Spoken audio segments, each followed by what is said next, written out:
Jalam Shalakaya Shakshur Metelam Tasme Shigula Venama.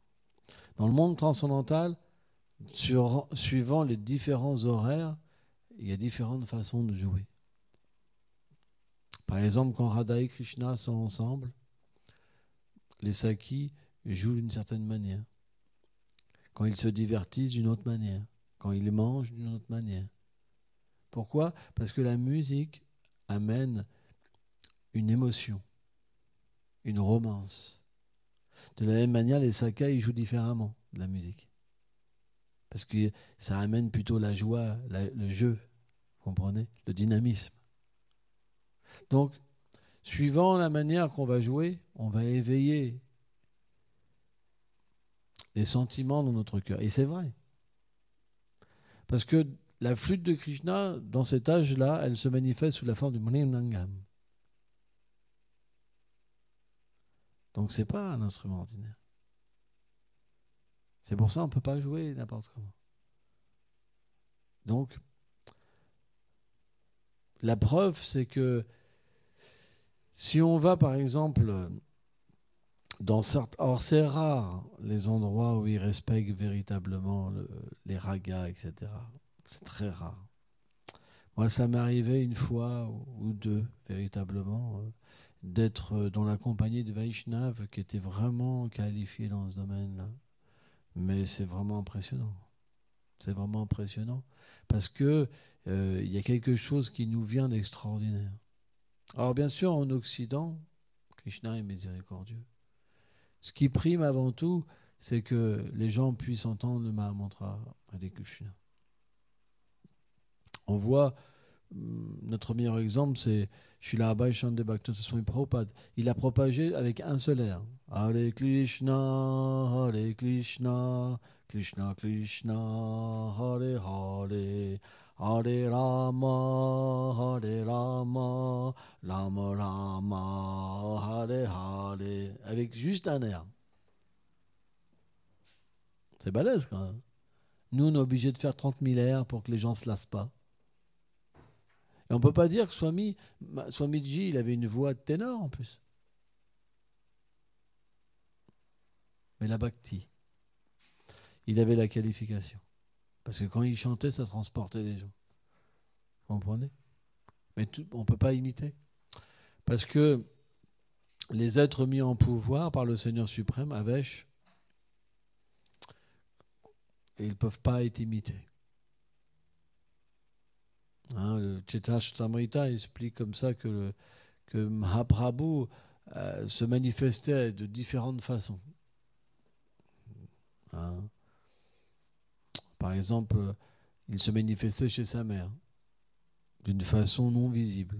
Quand sa mère cuisinait, elle offrait et Mahaprabhu venait manger. Quand elle allait chercher l'assiette, elle voyait l'assiette vide. Elle se disait qu'elle avait perdu la tête, elle avait oublié de mettre quelque chose dans l'assiette. Elle leur offrait. Elle avait l'assiette, elle leur offrait. Elle revenait, l'assiette était vide. Et elle était confuse comme ça. En fait, elle ne voulait pas accepter au fond d'elle-même que Mahaprabhu venait manger. Et un jour, donc, Mahaprabhu, quand il a envoyé un dévot servir sa mère, et il lui a dit, dis-lui que je viens encore et encore manger son offrande. Et je sais qu'au fond d'elle-même, elle ne veut pas accepter ça. Mais dis-lui que je viens encore et encore manger. Donc Mahaprabhu, voilà, se manifestait de différentes façons, parfois d'une manière invisible, parfois il rentrait dans le corps d'un dévot. On a rencontré l'histoire la dernière fois avec Shivananda Sen. Par exemple, il y a un fameux dévot qui s'appelait Nishinga Brahmachari. Nishinananda. Brahmachari. Et lui, certains dévots étaient malheureux parce que Mahaprabhu n'était pas venu depuis longtemps. Et donc, il voulait faire venir Mahaprabhu.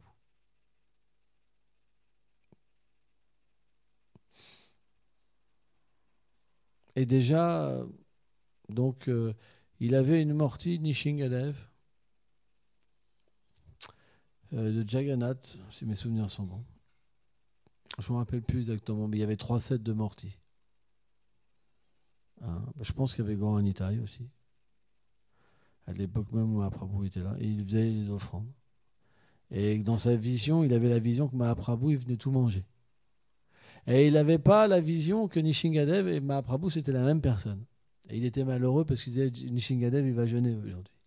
Donc il recuisinait et Mahaprabhu venait tout manger de nouveau.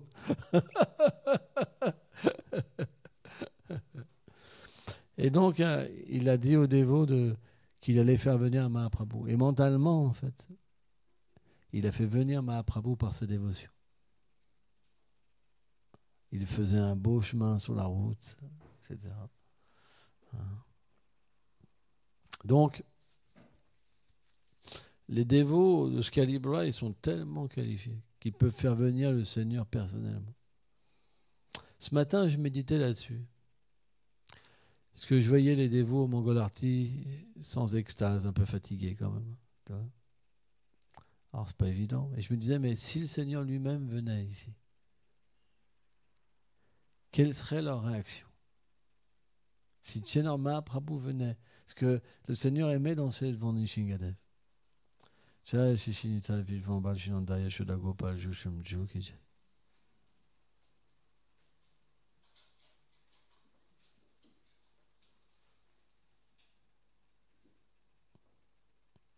Le Seigneur adorait danser devant Nishingadev, le Seigneur Nishingadev. Il pleurait, il tournait sur lui-même, etc. Et moi, quand je suis devant le Seigneur Nishingadev, je médite toujours sur Mahaprabhu.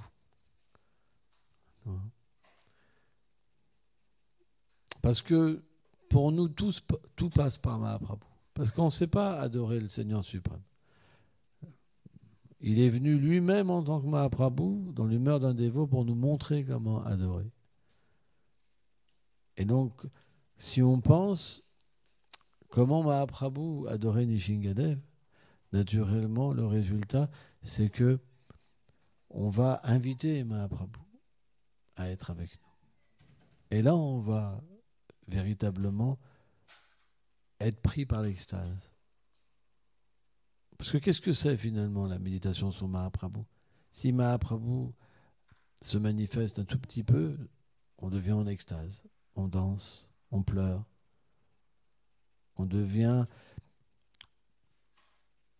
adombré par l'amour de Dieu, possédé par l'amour de Dieu. C'est pas compliqué. Mais pourquoi on est comme ça, comme des courgettes le matin, comme des radis, comme des aubergines, hein, tout droit, sans extase, sans sentiment, juste emmitouflé dans notre manteau parce qu'on a froid?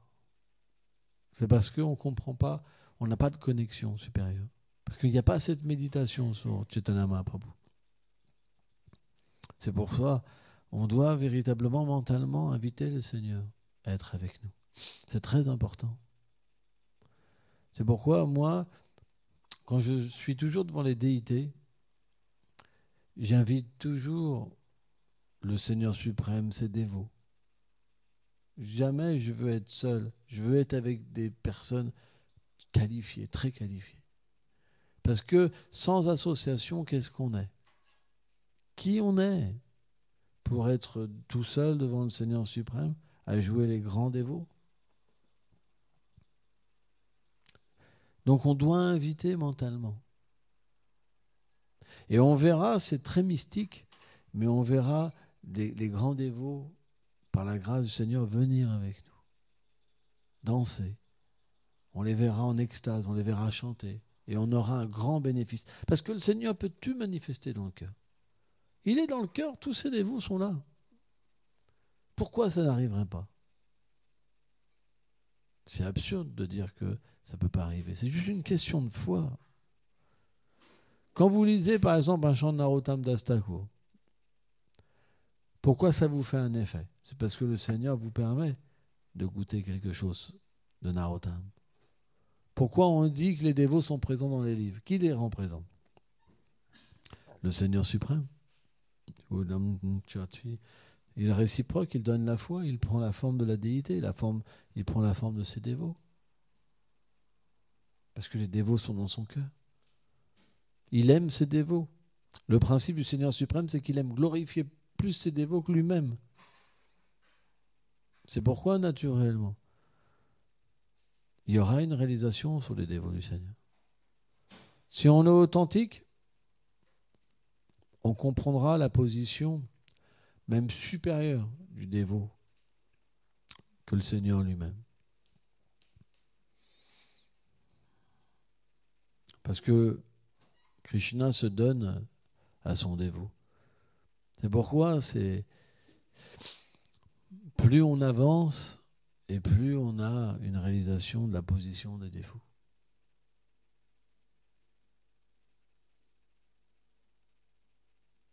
Et cette réalisation, elle n'a pas de limite. Elle commence grossièrement avec le corps.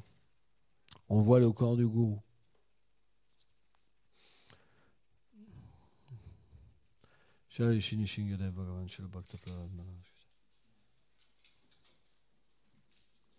Qu'est-ce que fait le maître spirituel? Il nous initie, il nous permet de chanter. Sans la miséricorde du Seigneur, du maître spirituel, on ne peut pas chanter. Qui nous demande de chanter 64 tours, par exemple? C'est le gourou. Si le gourou ne nous avait pas demandé de chanter 64 tours, on ne chanterait pas 64 tours. Hein, tout le monde ici chante 64 tours. Par exemple. Si on n'avait pas reçu une discipline, on ne pourrait pas progresser. Qui nous donne la discipline? Le gourou. Qui nous permet d'être reconnus dans le monde Vaishnava? Le gourou. Si on regarde bien, tout vient du maître spirituel. C'est pourquoi, naturellement, on doit avoir le bon respect. C'est normal. Même si parfois on peut déraper. Mais on revient toujours à cette réalité, en fait. C'est que Krishna, il est présent sous la forme du gourou. Donc ça commence sur un aspect grossier au début. Et graduellement, plus on progresse, et plus on peut comprendre notre relation avec notre gourou originel. Ça veut dire que quand on devient introduit sur une sphère plus élevée, on fait partie d'un groupe de gopis, de gopas, et dans ce groupe-là, il y a un tejva ou tejvari, ça veut dire un chef de groupe. Et ce chef de groupe, c'est notre gourou éternel. Et encore, dans ce chef de groupe, il y a des divisions. Et on peut être sous l'égide d'un... C'est comme, par exemple, dans un temple, il y a un président de temple. Mais si c'est un gros temple, il y a des services. Et chaque service, c'est un chef de secteur, par exemple. Imagine que, par exemple, il y aurait des visiteurs 100 dévots tous les jours qui prennent prashad, par exemple. Il faudrait une sacrée organisation. Il faudrait bien 10 cuisiniers. Donc, il faut un chef d'équipe. Vous comprenez? Et puis, pour les kirtans, du coup, il faut telle équipe pour distribuer des livres, ceci, cela, ceci. Donc, plus il y a de dévots, plus il y a une organisation. Dans le monde transcendantal, il y a des milliards de dévots. Donc, automatiquement, on a des chefs aussi de service qui nous engagent. Parce que il y a des gens tellement qualifiés qu'on ne peut pas remplacer ces personnes-là, c'est pas possible. De toute façon, dans le monde matériel, les gens n'ont pas vraiment de qualité. On peut rivaliser avec eux. Mais dans le monde transcendantal, les qualités sont tellement élevées qu'on veut simplement être une poussière au pied des... C'est le choc. Quelqu'un qui a une réalisation pure, à travers le Saint-Nom, c'est choc. Hein. Il veut simplement être une poussière aux pieds des dévots. Parce que c'est tellement élevé, ils ont tellement de qualités, ils sont tellement beaux et tout. Il veut juste une poussière. Et on est satisfait pleinement comme ça. Et la poussière, ça veut dire quoi? Ça veut dire qu'ils nous donnent leur miséricorde de nous engager. Et il y a un pouvoir qui vient en nous. C'est leur miséricorde. Et bien au même niveau, quand le gourou en fait vient dans le monde matériel, cette même miséricorde s'effectue. Sauf que comme on est conditionné, on ne peut pas la voir au début. Mais c'est la même miséricorde que quand on se retrouve un associé éternel du Seigneur suprême. Et complètement qualifié. C'est la même, sauf qu'on ne peut pas la voir. Elle ne peut pas être efficiente parce qu'on est trop contaminé. Mais c'est la même chose qu'on reçoit. Si le gourou est qualifié, c'est la même chose qu'on reçoit. Mais sauf, Chassinan Maharaj j'expliquais, c'est comme un escalier, comme une échelle. Vous ne pouvez pas voir ce qu'il y a dans le grenier, mais pourtant, dès le début, vous êtes déjà arrivé au grenier, parce que l'échelle permet d'aller au grenier. Mais il n'y a que quand vous êtes arrivé à la dernière que vous pouvez comprendre où vous allez. De la même manière, quand vous vous faites initier, etc., vous avez déjà reçu la miséricorde. Mais parce qu'on ne la désire pas ou parce qu'on fait des erreurs, on ne peut pas être introduit dans la demeure du Seigneur suprême. C'est pour ça que c'est rare, parce que la plupart d'entre nous, on fait beaucoup d'erreurs. Mais les erreurs, ça ne veut pas dire que c'est éternel. On prend une punition éternelle. L'erreur, ça veut dire qu'on va devoir en souffrir, les conséquences. C'est comme ça, le Seigneur est comme ça. Si on fait des erreurs, de toute façon, on sait qu'on fait des erreurs, on ne les fait jamais. On peut les faire sous l'effet de la colère, sous l'effet du faux ego en pensant que de toute façon, moi je suis au-delà de ça, mais la réaction, elle viendra de toute façon. Et donc, à un moment, quand il y a de la souffrance, on retrouve l'état d'esprit. Vous comprenez? C'est juste la folie qui nous permet de frapper sur les Vaishnavas. Vous comprenez? Donc, le point, c'est qu'on doit toujours revenir à la raison. Et la raison, c'est que, voilà, si on veut un jour être introduit dans le royaume du Seigneur suprême, alors il y a une façon de relationner avec le monde Vaishnava. Il y a une étiquette. On peut faire une réclamation, mais avec une étiquette. On peut glorifier avec une étiquette. Il y a une façon de faire qui plaît au Seigneur suprême. Par exemple, Chaitanya Mahaprabhu, il avait horreur qu'un dévot moins aîné reprenne un dévot aîné. Donc, si on est plus jeune et qu'on se dit là, tu t'es trompé, là, c'est un problème, toi. Là, on est sûr ça ira pas. Donc, quand on dit l'étiquette Vaishnav, c'est une manière d'agir entre nous, d'une manière que le Seigneur soit satisfait avec nous et les dévots. Et à ce moment-là, on progresse. Donc, à moins qu'on apprenne ça, on ne pourra pas progresser. C'est pour ça qu'on doit lire le Chittamrita. C'est pour ça qu'on doit lire les échanges entre le Seigneur et ses dévots pour pouvoir mettre dans notre vie cette étiquette. Parce qu'une fois que cette étiquette est là, on progresse. Pourquoi on rencontre des problèmes? C'est parce qu'il n'y a pas d'étiquette. Le mari ne respecte pas sa femme, la femme ceci, les dévots entre eux. Donc personne ne progresse. Mais il suffirait simplement de comprendre comment agir, respecter un dévot aîné, même s'il se trompe, on respecte. Bhaktivedanta, il va juste à dire que même si un dévot aîné il se trompe, on tolère, voilà. Parce que comme ça, le Seigneur est satisfait. Et Krishna, il rectifiera le dévot aîné. C'est comme ça. C'est pour ça qu'il y a vraiment une façon de vivre, quoi. Et c'est un art. Et on devra l'apprendre. Alors le problème, c'est qu'en Occident, on a appris à vivre, excusez-moi, comme des chiens et des chats. On sort les griffes, même avec les parents, avec tout. Vraiment. Donc automatiquement, c'est plus dur pour nous. Hein. Et même en Inde, parce que maintenant c'est comme ça aussi.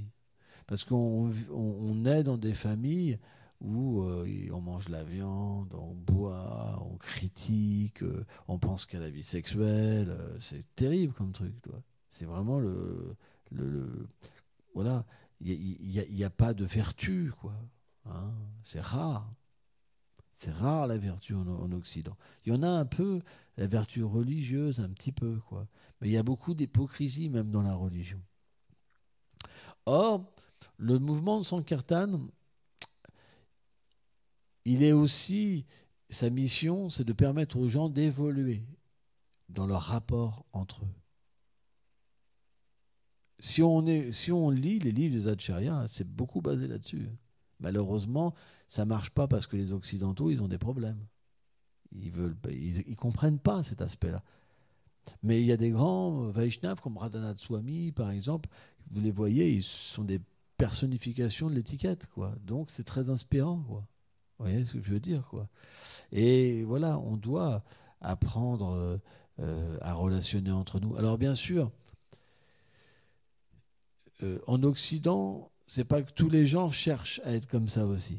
Donc ça attire pas tout le monde. Vous voyez ce que je veux dire. Mais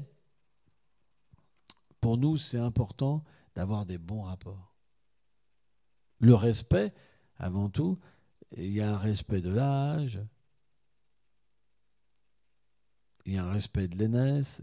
Voilà.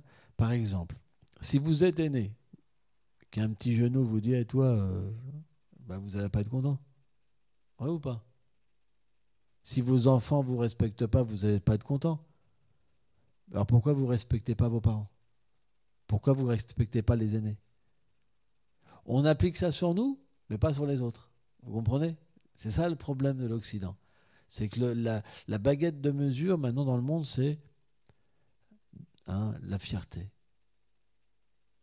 On n'aime pas qu'on nous manque de respect, un jeune, mais par contre, si un aîné nous manque de respect, voilà, comprenez. Donc voilà, c'est pas simple.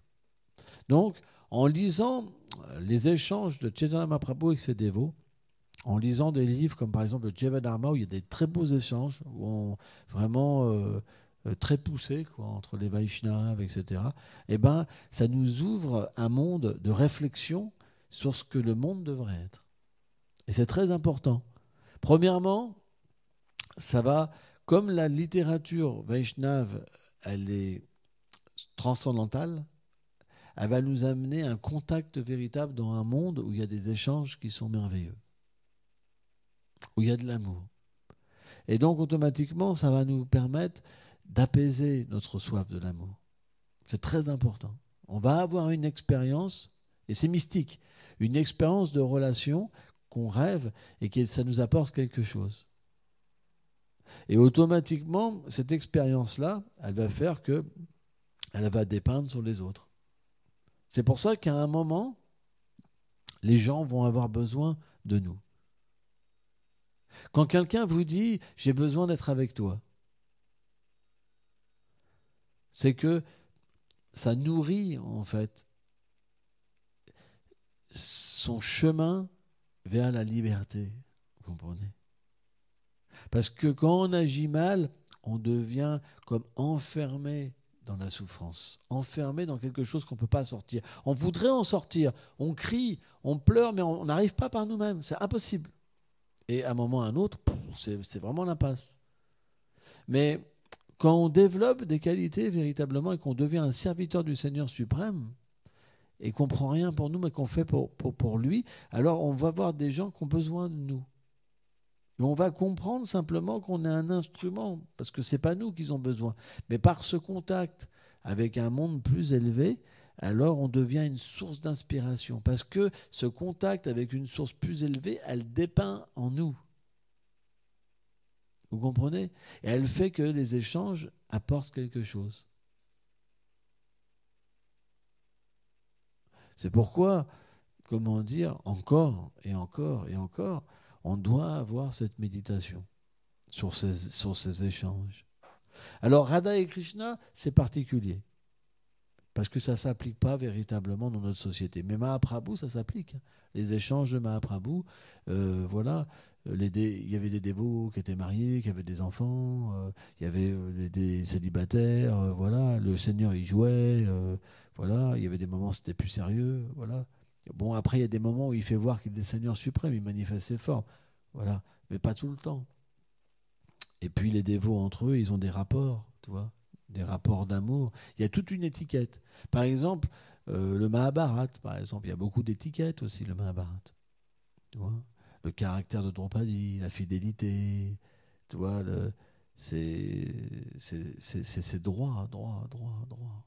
Vous comprenez? Et en même temps, on voit des pièges, on voit ce qu'il ne faut pas faire. Parce que le Seigneur met aussi ses dévots dans les circonstances. Et pourquoi il met des dévots dans des circonstances extrêmes? C'est pour nous apprendre aussi à tolérer. Parce que ce monde, les tests viendront. On n'a pas le choix, ça viendra. C'est un monde, la planète Terre, elle est faite, elle n'a pas trop de souffrance, les êtres n'ont pas trop de souffrance, pas trop de bonheur, c'est moitié-moitié, hein, comparé au paradis où il y a plus de bonheur, et les planètes infernales où il y a plus de souffrance, mais voilà, c'est constamment, il y a toujours un petit problème. Soit c'est le physique, soit c'est le mental, soit c'est les autres, mais tous les jours, il y a un truc qui vient, malheureusement, on est bien d'accord. Et puis quand il y a certaines choses qu'on arrive à tolérer, il y en a d'autres qui sont plus dures. Quand les choses plus dures viennent, alors c'est dur. Ah ouais, c'est beaucoup de souffrance. Hein. Mais bon, on n'a pas le choix. Donc on doit véritablement pouvoir sortir de cette souffrance et pouvoir se connecter avec quelque chose qui nous en délivre. C'est pour ça que le chant, c'est la chose la plus simple. Parce que tout le monde peut chanter et écouter. Il suffit de bien écouter le chant, comme un médicament. Vraiment écouter, de comprendre que le chant peut véritablement régler tous nos problèmes. Et si on chante bien tous les jours, alors on verra qu'on va se décoller de nos problèmes, déjà pour commencer. Premièrement, on verra que c'est des choses qui n'ont rien à voir avec nous, mais qui viennent, qui s'accrochent à nous pour nous faire souffrir. La concupiscence, la colère, la rancœur, ça viendra. Mais on va comprendre que c'est différent de nous-mêmes. C'est le premier effet, l'effet du chant, quoi. C'est qu'il nous fait comprendre qu'on est différent du corps. Hein? Pourquoi? Parce qu'il détruit les réactions des actes et il détruit graduellement cette conception corporelle. Et aussi, il dévoile ce lien éternel avec le Seigneur suprême, graduellement. Mais si on veut sortir de notre souffrance, c'est pas en méditant dessus. Si quelque chose nous fait souffrir et qu'on médite dessus, on ne fera que rajouter de la gasoline sur le feu. Comment éteindre le feu? Avec de l'eau. Or, la pluie de la miséricorde, l'eau miséricordieuse, elle n'existe pas dans ce monde. C'est quoi la miséricorde? C'est les gloires du Seigneur suprême. Parce que ces gloires-là, elles peuvent éteindre ce feu puissant du monde matériel. On est dans un feu, en fait. C'est pourquoi, naturellement, on doit bien chanter. Ceux qui chantent bien, alors graduellement, ils arrêtent de souffrir. Pourquoi? Parce qu'ils peuvent comprendre que leur nature, elle n'est pas située dans la souffrance. Parce que quelque chose de supérieur vient les chercher. Parce que le monde transcendantal, c'est un monde de joie. Donc dès que vous touchez à ce monde de joie qui s'ouvre un tout petit peu, à travers le chant, paf, vous devenez heureux tout de suite, plein d'enthousiasme, tout de suite. Dès qu'on chante et qu'il y a même une ombre de la réalité qui s'ouvre à nous, paf, c'est parti. On devient complètement joyeux. Mais joyeux comme on peut pas être. Juste une ombre. C'est pourquoi, naturellement, celui qui a goûté un petit peu, il désire toujours goûter. Donc, c'est le chant Shrayanamabas, le chant avec la foi. Parce qu'il y a eu un effet, il y a une foi qui s'instaure dans le chant. Mais s'il n'y a jamais eu d'effet, alors il n'y a pas de foi. Donc, on chantera toute notre vie, il n'y aura pas d'effet. Parce qu'on doit chanter avec la foi. S'il n'y a pas la foi, quand on chante, on va penser à autre chose. Mais si on a la foi que le nom du Seigneur suprême n'est pas différent de lui, on va l'appeler.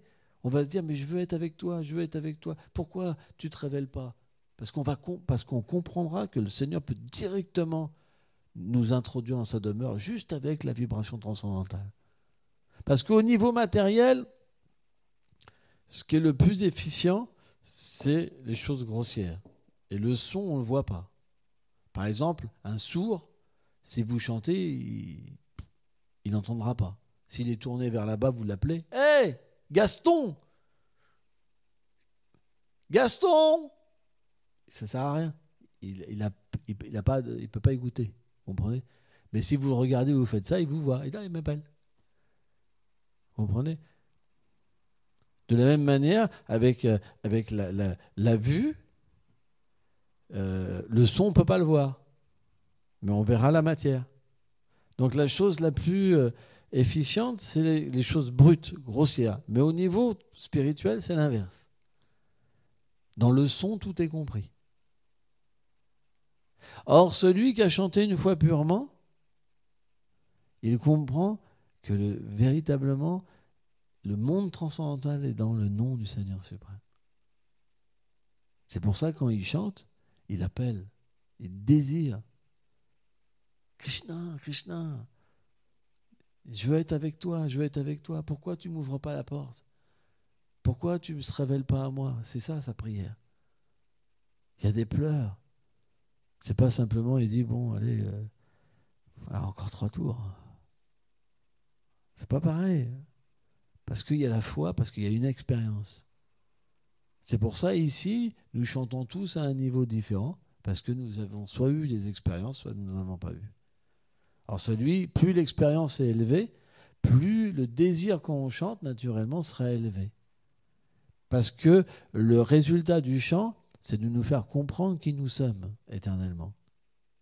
Et de nous déconnecter avec la fausse réalité de ce monde. Donc s'il n'y a pas de réalisation au niveau du chant, ben on chante en relation avec ce monde et on ne progresse pas. Donc ça, c'est une miséricorde de Krishna. Mais Haridas Thakur, quand même, il dit une chose. Il dit que pour que ce chant, quand même, donne des fruits, il faut éviter les 10 offenses. C'est pourquoi on ne peut pas, dans cet âge de Kali, c'est difficile de ne pas faire d'offense, mais on peut au moins se repentir et reprendre une bonne voie et se recentrer. Parce que c'est comme ça, et le Seigneur le sait, quoi. On se trompe souvent, quoi. Mais on peut revenir, demander pardon et revenir. C'est le principe, quoi, de la chance, quoi. Le Seigneur n'est pas quelqu'un de...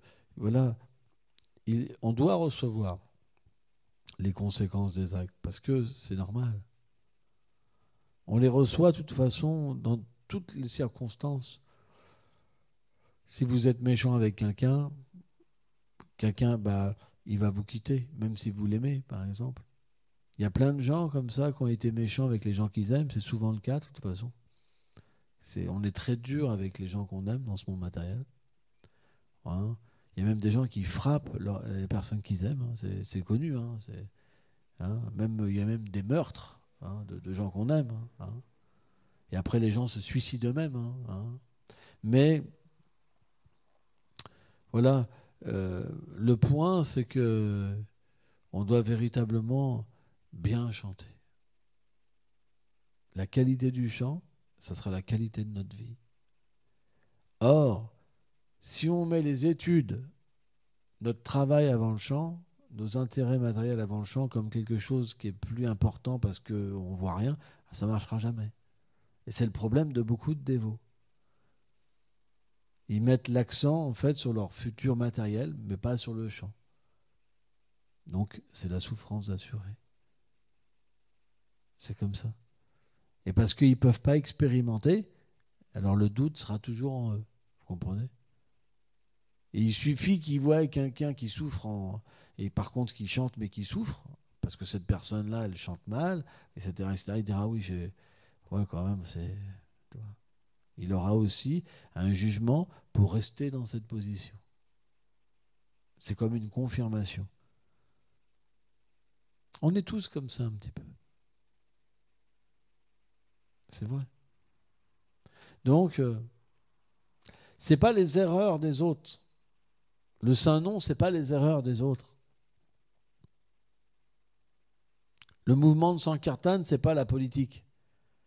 C'est pas tous ces dévots qui font n'importe quoi. C'est pas ça, le mouvement de Sankirtan. Le mouvement de Sankirtan, c'est le chant pur. Quand vous chantez pur et que vous êtes introduit dans le monde transcendantal, ça, c'est le mouvement de Sankirtan. Mais le mouvement externe, comme ça, les apparences, c'est pas ça, le Prema Dharma. la religion de l'amour. C'est pas ça. Si on veut comprendre la religion de l'amour, au moins avoir une vision, on doit chanter au moins une fois purement dans sa vie. Qu'est-ce que c'est le chant pur? C'est un appel. Je me rappelle, par exemple, moi, une fois, il y avait de la pluie, mais vraiment du vent et tout, de la pluie, du vent. J'étais en voiture, mais vraiment, ça ballonnait. Je ne sais pas combien, il devait avoir un vent de, je ne sais pas, 100 et quelques kilomètres heure, toi. Et puis, à un moment, il y avait deux bus qui fonçaient comme ça sous la pluie. Et je ne sais pas pourquoi, parce que d'habitude, sur la troisième voie, les bus n'ont pas le droit de s'y mettre. Et alors, je crois que c'était, on allait dans un autre pays, ouais, c'est ça. Et donc, ça bougeait. Et puis, bon, je me dis, allez, il faut que je les double. Je prends la voie du milieu. Et d'un seul coup, en fait, avec le vent et tout, les bus, commencent à se rapprocher de moi et on va se faire écrabouiller. Donc, j'ai chanté, Golanga, toi, de toute ma force, toi. Parce que c'était fini, quoi. Et je roulais à, je sais pas, 130, toi. Ils roulaient aussi vite que moi, les bus. Un truc de fou. Et il y avait du vent et tout. Et ils se rapprochaient, en fait. Je me dis, aïe, on se fait écrabouiller et tout. Eh bien, le chant, on devrait véritablement chanter comme si c'était le dernier instant de la vie, comme s'il fallait être sauvé. C'est avec cette foi-là qu'il faut chanter. Sans ça, ça ne marche pas. Si vous chantez simplement juste avec les lèvres, ça ne marche pas. Il faut chanter avec le cœur, il faut appeler Krishna, Radharani. Lui faire comprendre qu'on n'est pas bien dans ce monde. Mais si vous dormez, ou vous pensez à autre chose, ça ne marchera pas. C'est pourquoi certains dévots progressent et d'autres ne progressent pas. Parce que ce monde, il est balèze, ce monde.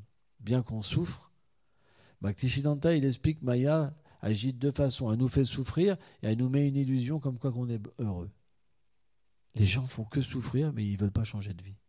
Ça, Bhaktisiddhanta, il dit, c'est la puissance de Maya. Bien qu'on souffre, on ne voudra jamais arrêter cette vie-là. C'est balèze quand même. Ils sont tous comme ça. Tous. Si vous saviez les personnes parfois qui viennent me voir et le niveau de souffrance, vous ne pouvez pas vous imaginer. Mais pourtant, pour rien, ils quitteront leur vie. Impossible. Impossible. C'est incompréhensible. C'est le pouvoir de Maya. C'est pour ça qu'il faut plusieurs vies pour certains. Dans cette vie-là, c'est pas possible de s'abandonner. Et dans une prochaine vie, ils pourront. Parce qu'ils n'ont pas la foi. Leur foi, il est, ouais, mais bon, quand même, il faut bien manger. Il faut la sécurité sociale, il faut ceci. Ils n'ont pas la foi. Ils ne peuvent pas s'abandonner et lever les bras.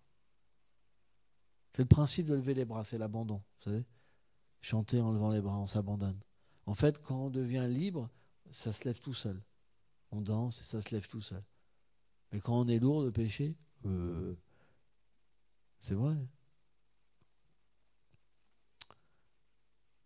Donc, voilà, on doit véritablement saisir cette opportunité de chanter. Tous les jours, on chante. Pourquoi pas prendre cette opportunité de chanter? De toute façon, on a un temps pour chanter. Ça ne sert à rien de penser à nos problèmes. Ça ne va pas les résoudre. Vous comprenez? Notre problème, c'est qu'on a oublié notre relation éternelle avec le Seigneur suprême. Il est là le problème. Donc si vous ne comprenez pas ça, de toute façon, même si on vous donne tous les plaisirs, il y aura toujours une frustration parce qu'on n'est pas fait pour ça. Vous pourrez avoir le meilleur boulot que vous voulez, la meilleure place. Il y a toujours un problème. Donc si vous ne comprenez pas ça, vous ne pourrez pas chanter. Parce que quand on chante avec foi, ça veut dire qu'on comprend que c'est notre seul problème. Que rien ne peut nous donner la satisfaction. Sans ça, on ne peut pas chanter. On ne peut pas s'adresser au Seigneur suprême pour nous libérer. On va faire comme tous les religieux. Oh Seigneur, je souffre. Faites que ma femme revienne, parce que sans ça, je ne serai pas heureux. Mais Krishna, il sait que c'est pas là le problème. Donc c'est les fausses voies. On s'adresse au Seigneur suprême sans comprendre notre problème. C'est pour ça que ces voies-là, Vishwanath, ils disent, c'est de la tricherie en fait. La voie du paradis, la voie de la libération, c'est de la tricherie en fait, il dit. Parce que ça ne résout pas le problème. Vous comprenez?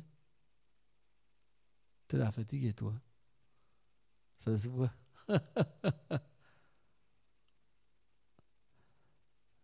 La fatigue, c'est quelque chose qui partira graduellement aussi. La fatigue aussi, c'est une punition en fait qu'on reçoit d'énergie matérielle. C'est comme ça. Parce qu'on souffre quand on est fatigué. C'est vrai. C'est vrai, il faut dire la vérité. Hein. C'est terrible la fatigue. Et c'est une punition aussi. C'est une sorte de punition. C'est comme ça. C'est pour ça que plus on progresse spirituellement, et moins on devient fatigué aussi. C'est un symptôme. Hein. Et même les grands dévots, ils n'ont même plus besoin de dormir. Ni manger, ni boire. C'est quand même c'est spécial quand même. Nous, dès qu'on a faim, c'est la souffrance. Hein. Un jour d'Ekadashi, pas manger, pas boire, c'est dur. Hein. Bah, c'est vrai, il faut dire la vérité. Mais pourquoi? Parce que leur niveau d'absorption dans la félicité est tellement grande que ça ne peut pas les déranger. Waouh. Qui peut comprendre ça? À Shakti, Vishwanath Chaitanya Thakur, il dit que de la même façon qu'on a du mal à fixer ses pensées sur Krishna, à Shakti, on a le même mal pour penser à l'énergie, au monde extérieur, à l'énergie matérielle. C'est balèze quand même. Ça devient inversé, vous comprenez?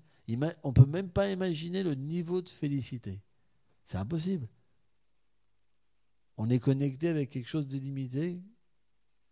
C'est pour ça qu'on ne peut pas mettre le mental sur quelque chose d'inférieur. À Shakti, Vishwanath, il dit, on ne sait même plus si c'est le jour ou c'est la nuit. Les gens pensent qu'on est devenu fou, tellement qu'on est heureux.